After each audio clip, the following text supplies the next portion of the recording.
We want justice, we want justice, we want justice.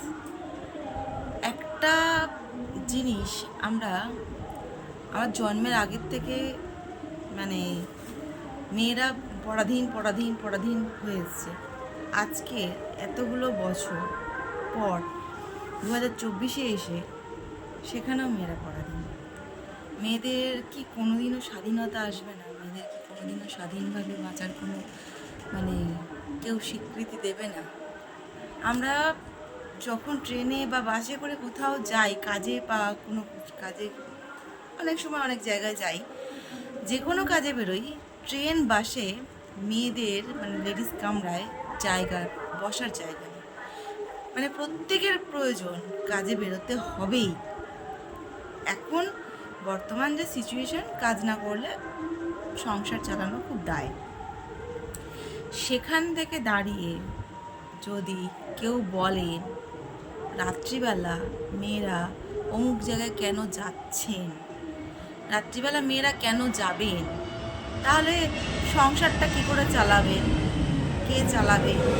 আপনারা তো চাপিয়ে দিচ্ছেন সবজির দাম এত, গ্যাসের দাম এত, বাচ্চার পড়াশোনা করতে গেলে এত, মোবাইল তো থাকতেই হবে, রিচার্জ এত, তাহলে সংসারটা চালাবে কে? মানে যার সংসার সে না চালিয়ে কি অন্য কেউ চালিয়ে দেবে? আপনারা তো চাপিয়ে দিচ্ছেন, সরকার থেকে চাপিয়ে দিচ্ছেন এতটা অ্যামাউন্ট সংসারে লাগবেই। সংসার চালাতে গেলে তো মেয়েদেরকে বেরোতেই হবে। শুধু পুরুষ মানুষের ওপর তো ভরসা করলে সংসার চলবে না, বাচ্চা কাচ্চাও মানুষ হবে না। বর্তমান যে সিচুয়েশান হচ্ছে, ছেলে মেয়ে মানুষ করার পরেও, পড়াশোনা শেখানোর পরেও চাকরি নেই, তার জন্য একটা দৌড়াদৌড়ি করো। একটা এত ভালো ডাক্তার, তাকে তৈরি করতে তার বাবা মার কত টাকা খরচা হয়েছে, হ্যাঁ, কত পরিশ্রম, কত রক্ত জল করা পয়সা তার পিছনে দেওয়া হয়েছে, সেটা একটা সাধারণ মধ্যবিত্ত ঘরের মানুষরাই জানে। বড়লোকরা এটা বুঝবে না, কারণ বড়লোকদের তো বোঝার দরকার নেই। তো গরিব মানুষ যারা, আমরা সাধারণভাবে যারা জীবনযাপন করছি, তারা আমরা জানি যে একটা সাধারণভাবে সংসার চালাতে গেলে কীভাবে আমাদেরকে সারা দিন ধরে পরিশ্রম করতে হয়। সেখানে তার বাবা মা একটা কষ্ট করে একটা মানুষ করছে ছেলে মেয়েকে, তাতেই কতটা দরকার লাগে টাকা পয়সা। সেখানে একটা ডাক্তার তৈরি করেছে, ডাক্তারটা আমাদের শুধু তো একার জন্য না, তার বাবা মার জন্য না, সারা পশ্চিমবঙ্গ, সারা ভারতবর্ষের জন্য। একটা ভালো এমবিবিএস ডাক্তার, সে এমডি করতে চলেছে, তাকে এইভাবে যে অত্যাচার করে মারা হলো, তার জন্য 10 লক্ষ টাকা দিলেই কি মুখ বন্ধ হয়ে যায়? এত মানুষ, এত মানুষ, সবার মধ্যে একটাই কথা, উইমেন জাস্টিস। প্রত্যেকটা জাস্টিস চাইছে, প্রত্যেকটা মানুষ জাস্টিস চাইছে, প্রত্যেকে, সে নিচে থেকে ওপর পর্যন্ত প্রত্যেকে। এত সাধারণ মানুষের এত আন্দোলন, এত মিছিল, এত গলার আওয়াজ, আপনাদের কি কানে যাচ্ছেন না মাননীয় মুখ্যমন্ত্রী? হ্যাঁ, আপনার কানে কি যাচ্ছে না? তাদের নাম সামনে চলে আসছে, যারা অন্যায় করেছে তাদের নাম সামনে চলে আসছে, এখনো পর্যন্ত তার জন্য ধরার কোনো ভ্রুক্ষেপ নেই। কেন? কি কারণে? ঘরের লোক আপনার, এতটাই ঘরের লোক যেখানে ধরলে আপনি নিজে ধরা পড়ে যাবেন। কি এমন অন্যায় কাজ করেছেন ধরা পড়ে যাবেন? কত টাকা খেয়ে রেখেছেন? কি বিক্রি করেছেন হাসপাতাল থেকে, যে যার জন্য এত ভয়? হ্যাঁ, হাসপাতালেতে একটা মানুষ মরো অবস্থা হয় তবে হাসপাতালে ভর্তি হয়, তারপর সরকারি হাসপাতাল। কী এমন সরকারি হাসপাতাল থেকে এত টাকা ইনকাম করেছেন যেখানে বলতে ভয় লাগছে? একটা মানুষ মারা গেল, একটা মেয়ে, হ্যাঁ, যেখানে ভবিষ্যৎ, একটা ফুলের কুড়ি থেকে ফুল ফুটেছে সবে, তাকে ঝরিয়ে ফেলে দিল। আর যারা ঝরিয়ে ফেলে দিল তাদেরকে চাপা দিচ্ছেন। আজকে যদি আপনার ঘরের কোনো একটা মেয়ের এরকম হতো, হ্যাঁ, আপনার ঘরের বৌমার যদি এরকম হতো, পারতেন চুপ করে থাকতে? পারতেন? পারতেন না, কখনো পারতেন না। নিজের সন্তান, নিজের পাশের বাড়ির মেয়ে, পাড়ার মেয়ে, সবই তো একই। তাহলে কি করে চুপ করে বসে আছেন? কি করে পারছেন এটা? আমার কাছে একটা জিনিস খুব অবাক লাগছে, আমরা যখন স্কুলে পড়তাম, 90s যখন আমরা স্কুলে পড়তাম, তখন কিন্তু এই ধরনের অসভ্যতামগুলো ছিল না। স্যারদেরকে আমরা সম্মান করতাম, মুখের ওপর কথা বলা তো দূরের কথা, তারা যদি গায়ে হাত তুলতো, মানে গায়ে হাত তোলা মানে হাতের মধ্যে ছড়ি দিয়ে মারা, তো যে যদি মার খেতাম তাহলে বাড়ি এসে বলার সাহস পেতাম না যে বাবা মাকে যে স্কুলে আমরা মার খেয়েছি। কারণ স্যারদের কাছে সেই আমরা সম্মানটা পেয়েছি, সেই ভয়টা পেয়েছি। আজকালকার দিনে স্যার ম্যাম আমি জানি না, শুনি তো স্কুলে গেলেই বলে এই করেছে ওই করেছে, এই গায়ে হাত দিয়েছে, বাচ্চাদের গায়ে হাত দিয়েছে, অসভ্যতম করেছে। কি করে হয়ে যাচ্ছে এই জিনিসগুলো আমি বুঝতে পারছি না। আমরাও তো পড়াশোনা করেছি, ওই আমাদের সময় তো এগুলো ছিল না, হঠাৎ করে এই সময়ের জন্য এইগুলো কেন হচ্ছে, কেন এই অসভ্যতামগুলো বেড়ে যাচ্ছে, কেন এইগুলোকে এত প্রশ্রয় দেওয়া হচ্ছে? কারা দিচ্ছে প্রশ্রয়, কারা করছে এগুলো? এর কি কোনো একটা শেষ হবে, সমাপ্ত হবে, আদেও হবে নাকি আদেও হবে না? আমরা কি এইভাবেই জীবনযাপন করব? রাস্তায় বেরোতে এখনও ভয় পাবো? রাস্তায় বেরোতে ভয় পেলে আমাদের সংসার চলবে কী করে? আর সংসার না চালাতে পারলে বাঁচবো কীভাবে? সবটাই তো আপনাদের কলা কৌশল। আগেকার দিনে তো ফোন ছিল না, মানুষের সাথে মানুষের গল্প করে সময় কেটে যেত। এখন এমন সময় এসছে ফোন ছাড়া আমরা চলতেই পারি না। তারপরে তাকে রিচার্জ করে তাকে চালাতে গেলে একটা বড় অ্যামাউন্ট খরচা করতে হয়। আবার একজনের ফোন হলে হবে না, যতজন পার্সেন্ট আমরা ঘরে বাস করব ততজনেরই ফোন দরকার।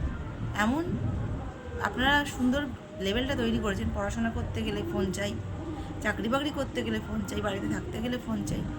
তাছাড়া তো আলু পেঁয়াজের দাম বেড়ে গেছে এমন জায়গায়, সেখানে আলু সিদ্ধ ভাত খাওয়ারও কোনো উপায় নেই।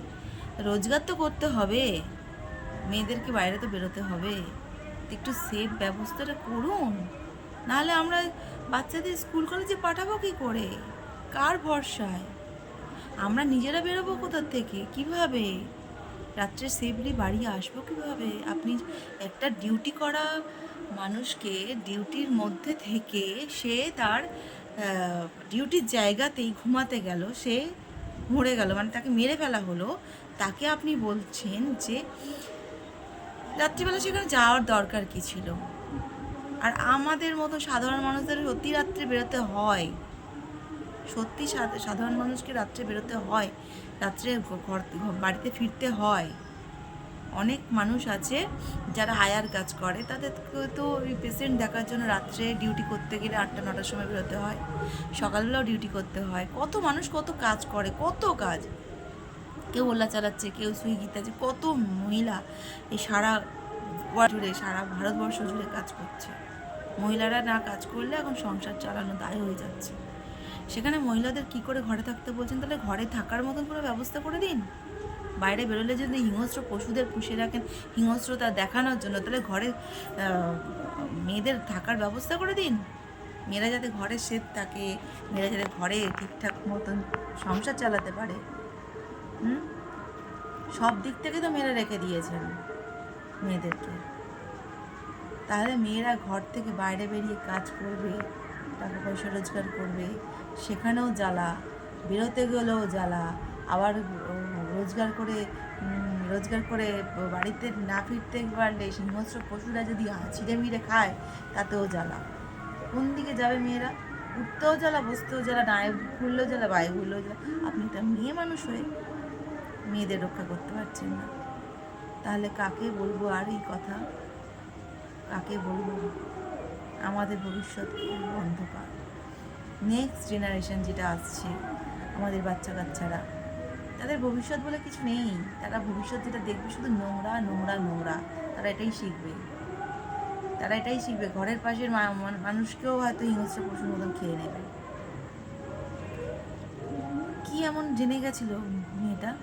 হাসপাতালে কি জেনেছিল? কিডনি বিক্রি করার কথা, চোখ বিক্রি করার কথা, হার্ট বিক্রি করার কথা, না আরও এর থেকেও বড় জঘন্য কিছু আছে? আমি জানি না, আমার জানার বাইরে। আমি একটা সাধারণ ঘরের মেয়ে, সাধারণ ঘরের বউ, আমি জানি না। তবুও আমি ভিডিওটা বানালাম।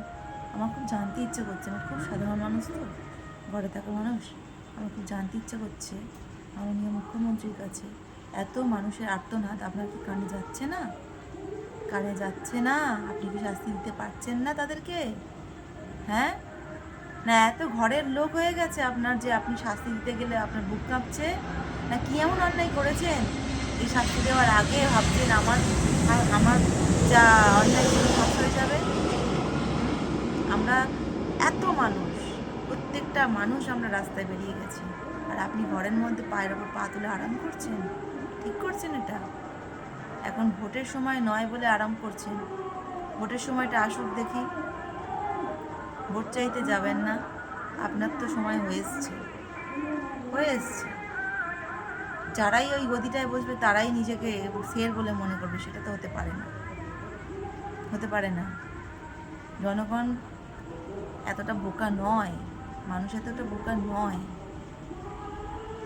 আপনারা বোকা বানিয়ে রাখলেই বোকা হয়ে যাবে? এটা হীরক রাজার দেশ নয়। হীরক রাজার দেশটা এবার শেষ হতে চলেছে।